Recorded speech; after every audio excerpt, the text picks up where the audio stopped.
শুভ বিকাল বন্ধুরা, কেমন আছেন সবাই? আমি ভালো আছি। সবাইকে আমার ভিডিওটি সম্পূর্ণ দেখার জন্য অনুরোধ রইল। আজকে আপনাদের সাথে শেয়ার করছি কাঁচা কলার ভর্তা, মানে কাঁচকলার ভর্তা।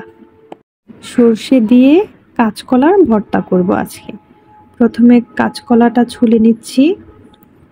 পুরোপুরি ছুলে নেব না, শুধু অল্প করে উপরের বোটাটা ফেলে খোসাটা একটু ছাড়িয়ে নেব। তারপর আবার ধুয়ে নিচ্ছি। ধুয়ে অল্প পরিমাণ পানি দিয়ে তারপর চুলোতে বসিয়ে দিলাম। সাথে দিয়ে দিলাম একটু লবণ। এখন ঢেকে দিচ্ছি। কাঁচকলাটা ভালো করে সিদ্ধ করে নিতে হবে।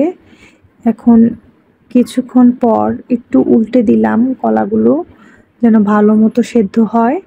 আবার ঢেকে দিচ্ছি যতক্ষণ না সেদ্ধ হয় ততক্ষণ পর্যন্ত। এখন পাশের চুলোতে কিছু শুকনো মরিচ টেলে নিচ্ছি। তেল ছাড়া শুধু কড়াইতে ভালো করে টেলে নিচ্ছি। এখন আমার মরিচ ভাজা হয়ে গেছে। এখন বেটে নেব সর্ষেগুলো ভালো করে ধুয়ে ঝরিয়ে রেখেছিলাম। এখন সর্ষেগুলো বেটে নিচ্ছি। তারপর সর্ষে বাটতে একটু কষ্টকর, তাই সর্ষের সাথে রসুনগুলোকে বাটবো যেন এক্সট্রা কোনো পানি দিতে না হয়। এর জন্য রসুন আর সর্ষে একসাথে বাটবো।